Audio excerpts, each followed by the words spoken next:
नमस्कार प्यारे साथियों, मैं बीके सोलंकी आप सभी का क्लास 10th साइंस की स्पेशल क्लासेस में तहे दिल से स्वागत और अभिनंदन करता हूं। तो प्रीवियस क्लास में हमने 10th के साइंस के जो चैप्टर फर्स्ट है उसकी बुक रीडिंग कंप्लीट कर ली थी और आशा है कि आपको अच्छे से समझ में आया होगा। तो आज हम चैप्टर फर्स्ट के इम्पोर्टेंट क्वेश्चन की चर्चा करेंगे। चैप्टर का नाम क्या है? Chemical reactions and equations. Chemical अर्थात रसायन, रिएक्शंस अभिक्रिया एंड इक्वेशंस का मतलब समीकरण। चैप्टर फर्स्ट का नाम है केमिकल रिएक्शंस एंड इक्वेशन। तो इसका जो प्रश्न क्रमांक फर्स्ट है, क्वेश्चन नंबर 1 है, उसको हम पढ़ लेते हैं कि क्या क्वेश्चन दिया हुआ है। What is a chemical equation? Explain with example।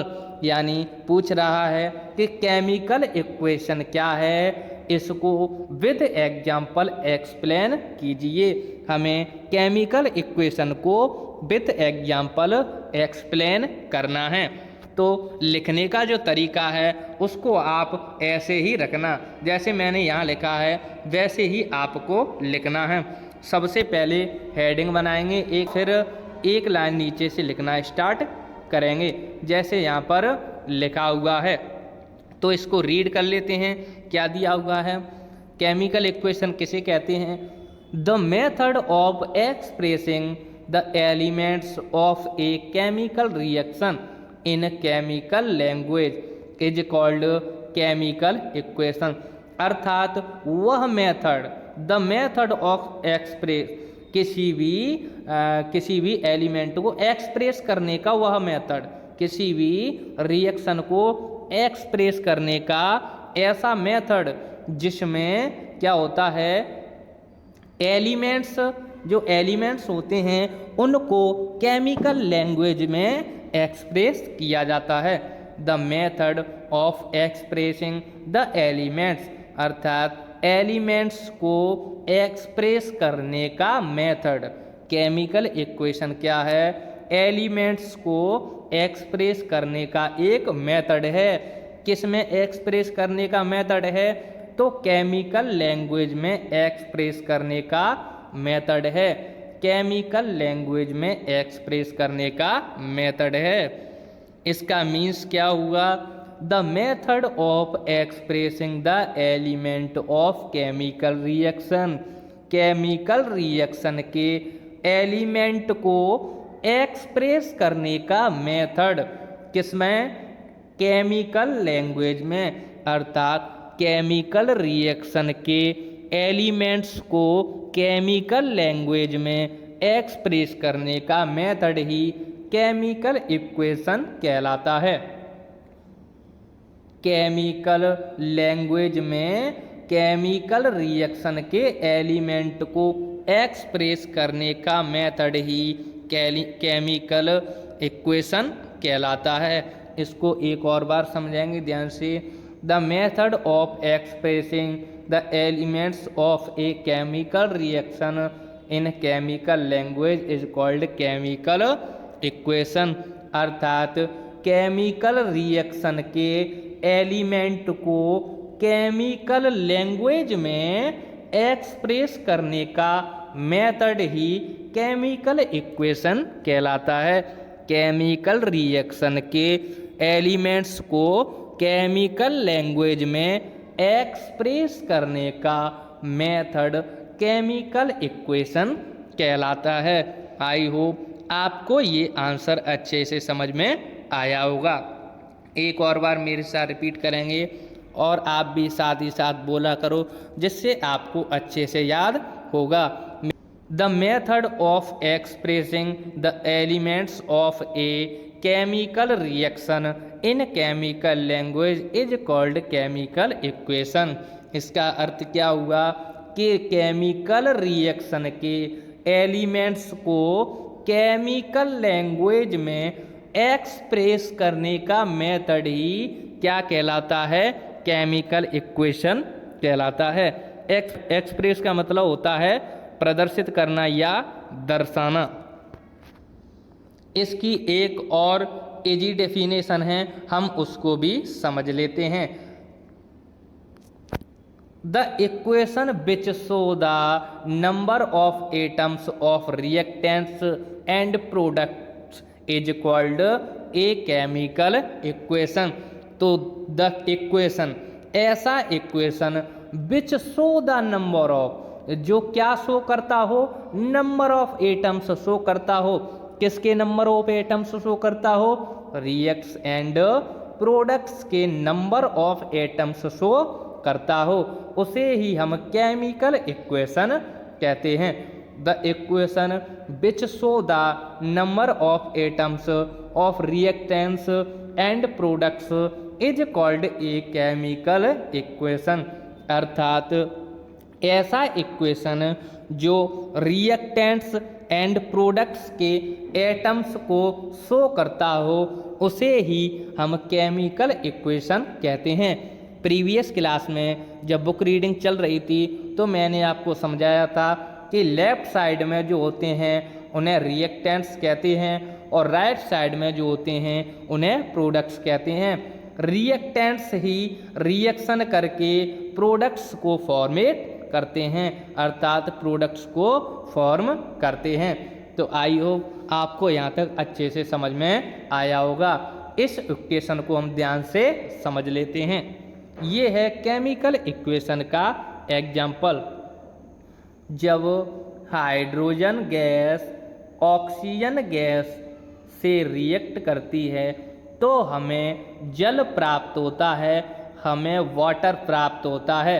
यहाँ पर देखा जाए तो इधर जो ऑक्सीजन है ऑक्सीजन का सिर्फ एक परमाणु है, लेकिन लेफ्ट साइड में ऑक्सीजन के 2 परमाणु हैं। तो इधर राइट साइड में ऑक्सीजन को 2 बनाने के लिए मैं इधर 2 लगा दूंगा, जिससे इक्वेशन बैलेंस हो जाए। लेकिन इक्वेशन को बैलेंस करने के चक्कर में, ऑक्सीजन को बैलेंस करने के चक्कर में हाइड्रोजन कितने हो गए, 4 हो गए। जब कोई संख्या किसी सिंबल के ऐसे नीचे लिखी हो तब इन दोनों का मल्टीप्लाई करते हैं, तो 2 दूनी 4 हाइड्रोजन हो गए। तो मैं लेफ्ट साइड में भी 2 पुट कर दूंगा, जिससे इधर भी 2 2 जा 4 हाइड्रोजन हो गए। अब ये इक्वेशन हमारा पूरी तरह से बैलेंस हो गया है, तो इसे हम बैलेंस्ड केमिकल इक्वेशन बोल सकते हैं। बैलेंस्ड केमिकल इक्वेशन क्या होता है, इसको भी हम एक बार समझ लेते हैं, और इसके ऊपर एक इम्पोर्टेंट क्वेश्चन भी दिया हुआ है। What is a balanced chemical equation? Why is it necessary to balance a chemical equation? इसका मतलब क्या है, What is a balanced chemical equation? Chemical equation क्या है, Why is it necessary? Necessary यानी कि आवश्यकता, to balance chemical equation. Balance chemical equation को बैलेंस करने की नेसेसरी क्यों हुई, इसको हमें बैलेंस करने की आवश्यकता क्यों पड़ी। What is a balanced chemical equation, why is it necessary to balance a chemical equation. Chemical equation की हमें डेफिनेशन बतानी है और हमें बताना है कि केमिकल इक्वेशन को बैलेंस करने की नीड क्यों हुई। तो इसको हम डेफिनेशन में समझ लेते हैं। सबसे पहले आपको ये अच्छे से हेडिंग बनानी है और फिर इसको समझना है। क्या दिया हुआ है, ए chemical equation in which the number of atoms of each element. ऐसा केमिकल इक्वेशन जो क्या करता हो, number of atoms of each element is equal on both sides. ऐसा केमिकल इक्वेशन जिसके बोथ साइड्स, दोनों साइड में ईच एलिमेंट्स के जो नंबर ऑफ एटम्स हैं वो कैसे होंगे, इक्वल होंगे।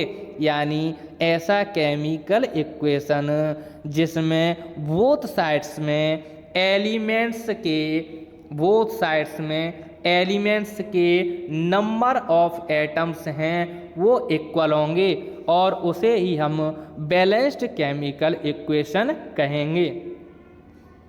तो आपको ये डेफिनेशन ऐसी की ऐसी याद कर लेनी है, बहुत इजी डेफिनेशन है। ए chemical equation in which the number of atoms of each element is equal on both sides. Both sides का मतलब है रिएक्टेंट्स की साइड और प्रोडक्ट्स की साइड। रिएक्टेंट्स होते हैं वो लेफ्ट साइड में होते हैं और जो प्रोडक्ट्स होते हैं वो राइट साइड में होते हैं। इसका मतलब है कि जो लेफ्ट साइड में है रिएक्टेंट्स उस तरफ नंबर ऑफ एटम्स और राइट साइड में नंबर ऑफ एटम्स दोनों ही इक्वल होने चाहिए। एक बार इसको और अच्छे से रीड कर लेते हैं। ए chemical equation in which the number of atoms, ऐसा केमिकल इक्वेशन जिसमें number of atoms of each element, each element के नंबर ऑफ एटम्स जिस केमिकल इक्वेशन में इक्वल होंगे उसे ही हम बैलेंस्ड केमिकल इक्वेशन कहते हैं। तो मेरे साथ रिपीट करना है।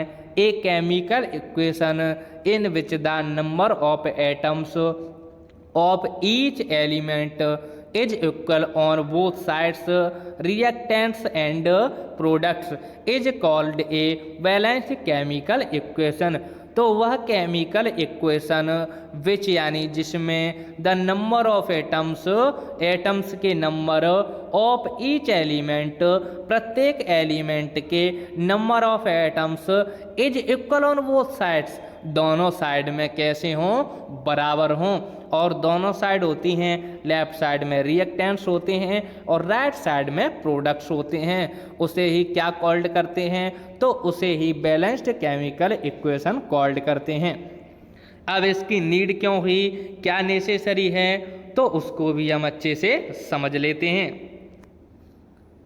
The need for a balanced chemical equation arises because it, इसका मतलब है जो बैलेंस्ड केमिकल इक्वेशन है उसकी नीड क्यों हुई, तो the need for a balanced chemical equation, balanced chemical equation की नीड इसलिए हुई because it gives the actual information of the equation, यह किसी भी इक्वेशन की एक्चुअल इंफॉर्मेशन गिव्स करता है, अर्थात हमें एक्चुअल इंफॉर्मेशन देता है।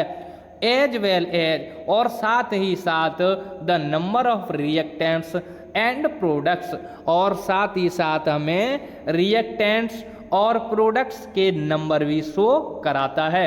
The need for a balanced chemical equation, balanced chemical equation की नीड इसलिए हुई because it gives the actual information of the equation as well as the number of reactants and products. यहाँ पर arises का जो अर्थ है, अराइजेज का अर्थ है, वैसे अर्थ होता है इसका उत्पन्न होना, यानी इसकी आवश्यकता उत्पन्न होना या फिर इसकी नीड अराइजेज होना। तो इसलिए हमने यहाँ अराइजेज वर्ड यूज किया है। यदि यहाँ अराइजेज वर्ड यूज भी नहीं करते हैं तो भी कोई दिक्कत नहीं है, लेकिन यदि आप अराइजेज वर्ड यूज करते हो तो इससे लैंग्वेज बहुत अच्छी बन जाती है। The need for a balanced chemical equation arises because it gives the actual information of the equation as well as the number of reactants and products. Balanced chemical equation की हमें नीड इसलिए हुई क्योंकि it gives the actual information of the equation, क्योंकि यह equation की हमें क्या करता है, एक्चुअल इंफॉर्मेशन देता है। एज वेल एज, साथ ही साथ number of reactants and products, हमें नंबर ऑफ रिएक्टेंट्स और प्रोडक्ट्स को भी बताता है। तो इस बैलेंस्ड केमिकल इक्वेशन में आप इस एग्जाम्पल को लिख सकते हो। ये बैलेंस्ड केमिकल इक्वेशन का ही एग्जाम्पल है। इसको मैंने आपको बैलेंस करना भी सिखा दिया है और आप बैलेंस्ड केमिकल इक्वेशन में इस एग्जाम्पल को यूज कर सकते हो।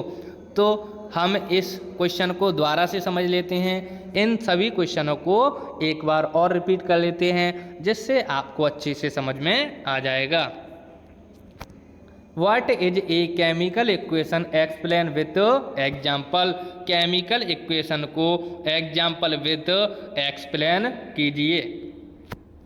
द मेथड ऑफ एक्सप्रेस, यानी एक्सप्रेस करने का मेथड। क्या एक्सप्रेस करने का मेथड? केमिकल रिएक्शन के एलिमेंट को केमिकल लैंग्वेज में एक्सप्रेस करने का मेथड ही केमिकल इक्वेशन कहलाता है। मेथड यानी विधि और एक्सप्रेस का मतलब होता है प्रदर्शित करना। एलिमेंट्स का मतलब तत्व, केमिकल रिएक्शन रासायनिक भाषा और केमिकल लैंग्वेज का मतलब होता है रासायनिक भाषा। केमिकल रिएक्शन का मतलब होता है रासायनिक अभिक्रिया। The method of expressing the elements of A chemical reaction in chemical language is called chemical equation. Chemical reaction के एलिमेंट्स को केमिकल लैंग्वेज में एक्सप्रेस करने का मेथड ही केमिकल इक्वेशन कहलाता है। आई होप आपको ये डेफिनेशन अच्छे से समझ में आई होगी। इसकी और एक डेफिनेशन है, उसको भी हम ध्यान से समझ लेते हैं। The equation which show the number of atoms of reactants and products is called a chemical reaction. ऐसा इक्वेशन विच शो दो जो शो करता है, क्या शो करता है? Number of atoms. किसके number of atoms? Reactants and products के नंबर ऑफ एटम्स शो करता है। इसी को हम केमिकल इक्वेशन कहते हैं। तो ये आपका एक एग्जाम्पल है, इस एग्जाम्पल को आप ध्यान से समझ सकते हैं। आई होप आपको ये एग्जाम्पल अच्छे से समझ में आया होगा। यदि फिर भी कोई डाउट रह जाता है तो आप कमेंट बॉक्स में पूछ सकते हैं। नेक्स्ट क्वेश्चन है, what is a balanced chemical equation? Why is it necessary to balance a chemical equation? A chemical equation in which the number of atoms of each element is equal in both sides। इसका मतलब क्या है कि both sides, दोनों sides के each elements के number of atoms हैं वो यदि इक्वल होते हैं तो उसे ही हम केमिकल इक्वेशन कहते हैं। ईच साइड्स के बोथ साइड्स के ईच एलिमेंट्स के नंबर ऑफ एटम्स इक्वल होते हैं तो उसे ही हम केमिकल इक्वेशन कहते हैं। उसे ही हम बैलेंस्ड केमिकल इक्वेशन कहते हैं। लेफ्ट साइड में रिएक्टेंट्स एंड प्रोडक्ट्स होते हैं और लेफ्ट साइड में रिएक्टेंट्स होते हैं और राइट साइड में प्रोडक्ट्स होते हैं। ए केमिकल इक्वेशन वह chemical equation in which the number of atoms जिसमें परमाणुओं की संख्या ईच एलिमेंट प्रत्येक तत्व के परमाणुओं की संख्या इन इक्वल बोथ साइड्स यानी दोनों साइड्स के प्रत्येक तत्व के परमाणुओं की संख्या इक्वल होती है उसे ही केमिकल इक्वेशन कहते हैं। ए chemical equation in which the number of atoms of each element in equal on both sides is called A balanced chemical equation. अब बैलेंस्ड केमिकल इक्वेशन की नीड क्यों हुई उसको भी एक बार समझ लेते हैं। The need for a balanced chemical equation arises because it gives the actual information of the equation. एक बैलेंस्ड केमिकल इक्वेशन की नीड इसलिए हुई क्योंकि ये हमें एक्चुअल इन्फॉर्मेशन तो देता ही है, ये हमें एक्चुअल इन्फॉर्मेशन तो देता ही है एज वेल एज साथ ही साथ the number of reactants and products, साथ ही साथ हमें यह भी बताता है कि रिएक्टेंट्स और प्रोडक्ट्स के जो नंबर ऑफ एटम्स हैं वो कितने होते हैं। आई होप आपको ये क्लास अच्छे से समझ में आई होगी और नेक्स्ट क्लास में आपको ये दोनों क्वेश्चन याद करके आने हैं। यदि आपको ये क्लास अच्छे समझ में आई हो तो लाइक करें, कमेंट करें और शेयर करें। तो आज के लिए इतना काफ़ी है। Thanks for today. आज के लिए धन्यवाद। तो मिलते हैं नेक्स्ट क्लास में।